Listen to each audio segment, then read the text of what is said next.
ఈరోజు మనం ఎలక్ట్రికల్ పేపర్లో 2017 గేట్ పేపర్లో డీసీ మిషన్లో ఒక క్వశ్చన్ అయితే డిస్కస్ చేసుకుందాము. సో ఇక్కడ ఏం అడిగాడంటే a DC shunt motor takes at 2 amperes at no load అనమాట. ఓకేనా, మనకి ఇచ్చింది డీసీ షంట్ మోటార్. ఓకేనా, డీసీ షంట్ మోటార్ అయితే ఇచ్చారు. అండ్ టెర్మినల్ వోల్టేజ్ ఎంత ఇచ్చారు? 120 volts ఇచ్చారు. టెర్మినల్ వోల్టేజ్ 120 volts అయితే ఇచ్చారు.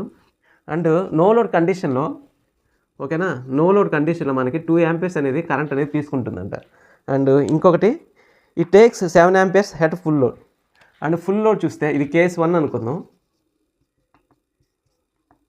కేస్ 2 చూస్తే ఫుల్ లోడ్ దగ్గర, ఓకేనా, ఫుల్ లోడ్ దగ్గర లైన్ కరెంట్ అనేది మనకి ఎంత? 7 amperes.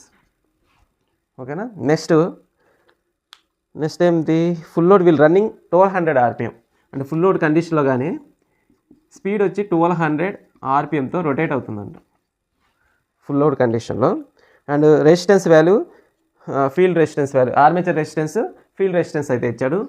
ఆర్మేచర్ రెసిస్టెన్స్ వచ్చి 0.8 ohms, ఫీల్డ్ రెసిస్టెన్స్ వచ్చి 250 ohms అయితే ఇచ్చారు. 250 అయినా, సారీ 240 ohms, 240 ohms అయితే ఇచ్చారు. ఫస్ట్ ఆఫ్ ఆల్ ఇక్కడ ఏమడిగాడు? The no load speed in RPM is, అంటే నో లోడ్ స్పీడ్ అడిగాడు. ఇక్కడ speed, no load speed N1 అనుకుంటే ఇది ఎంత అనేది ఫైండ్ అవుట్ చేయమన్నాడు. ఫస్ట్ ఆఫ్ ఆల్ మనకి ఇచ్చింది డీసీ షంట్ మోటార్ అనమాట. డీసీ షంట్ మోటార్ ఎలా ఉంటుంది?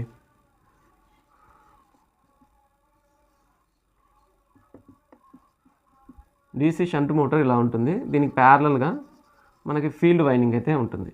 దాన్ని RF, దీన్ని RA, ఇది EB అనమాట, బ్యాక్ EMF. అండ్ ఇక్కడ లోడ్ అయితే కనెక్ట్ చేస్తాం. సారీ, ఇక్కడ మనం మోటార్ కాబట్టి టెర్మినల్ వోల్టేజ్ ఇక్కడ ఇస్తాం అనమాట. ఓకేనా, ఇలా ఇచ్చినప్పుడు IL కరెంట్ అనేది ఫ్లో అవుతుంది అనమాట.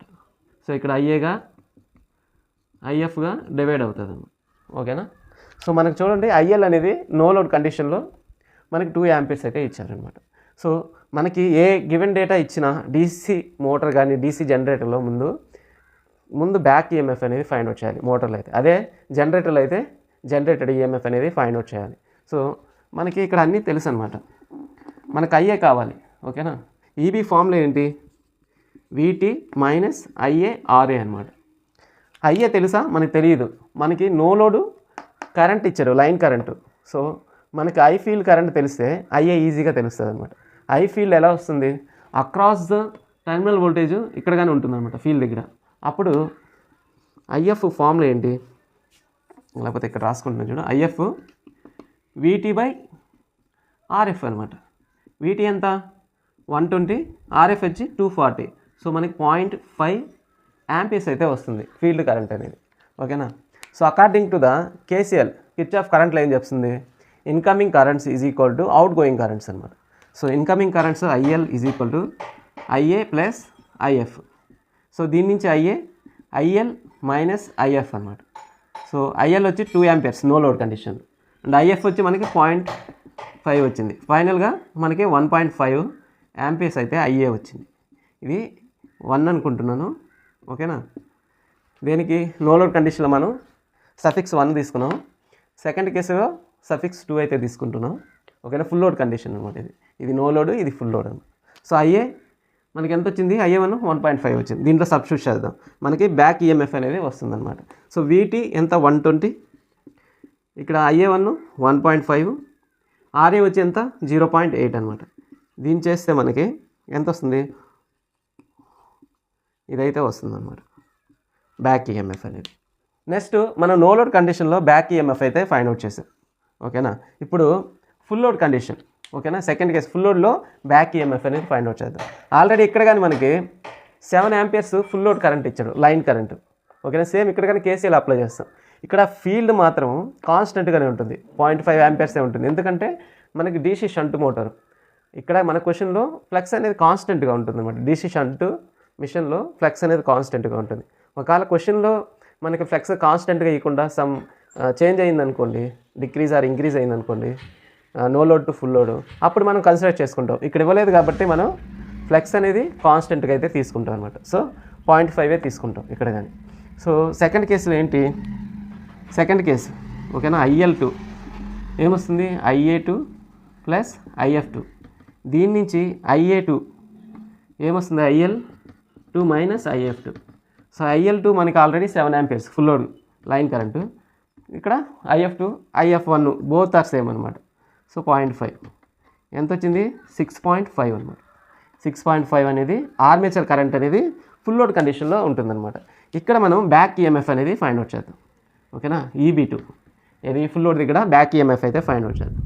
So VT minus IA2 R అనమాట, RA. So VT 120 minus IA2 ఎంత, 6.5 అనమాట. అండ్ RA వచ్చి 0.8. దీన్ని సింప్లిఫై చేస్తే మనకి 114.8 volts అనేది వస్తుంది అనమాట. సో ఫ్లక్స్ ఆల్రెడీ కాన్స్టెంట్ ఓకేనా. ఫార్ములా ఏంటి, బ్యాక్ EMF ఫార్ములా KA పై ఒమేగా. ఒమేగా అంటే స్పీడ్ అనమాట. మనకు కనుక్కోమంది ఏంది, speed, no load speed కనుక్కోమన్నారు.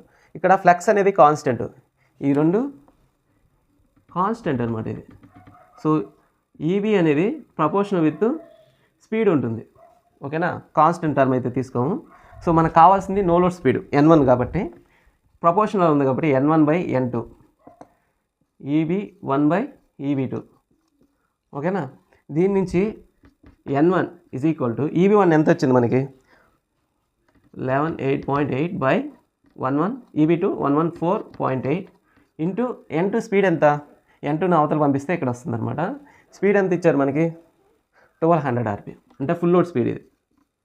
So దీన్ని సింప్లిఫై చేస్తే మనకి 124181 RPM అయితే వస్తుంది అన్నమాట ఓకేనా. ఈ విధంగా మనం ఏం లేదండి, ఈ విధంగా ఫైండ్ అవుట్ చేస్తాము స్పీడ్ అనేది, నో లోడ్ స్పీడ్ అనేది. ఇక్కడ ఏం లేదు, మనకి ఇచ్చిన గివెన్ డేటా రాసుకొని ఫస్ట్ నో లోడ్ కండిషన్లో బ్యాక్ EMF అయితే ఫైండ్ అవుట్ చేసాము. నెక్స్ట్ మనకి IL2 తెలుసు, లైన్ కరెంటు ఫుల్ లోడ్ కండిషన్లో కానీ తెలుసు కాబట్టి బ్యాక్ EMF ఫుల్ లోడ్ కండిషన్లో కానీ ఫైండ్ అవుట్ చేసాము.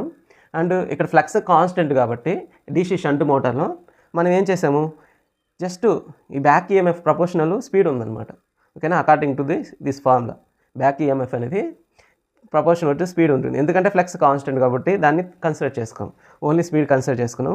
దీని నుంచి నో లోడ్ స్పీడ్ మనం ఫైండ్ అవుట్ చేస్తాం. ఎలా, ఆల్రెడీ మనకి స్పీడ్ తెలుసు, back EMF no load condition full load condition రెండు ఫైండ్ అవుట్ చేస్తాం కాబట్టి ఈజీగా మనం నో లోడ్ కండిషన్లో స్పీడ్ అయితే ఫైండ్ అవుట్ చేసి ఇచ్చారనమాట. సో ఈ విధంగా మనం ఈజీగా ఇచ్చిన గివెన్ డేటా యూజ్ చేసుకొని మనం క్వశ్చన్ ఆన్సర్ రాబట్టచ్చు okay. Thank you for watching.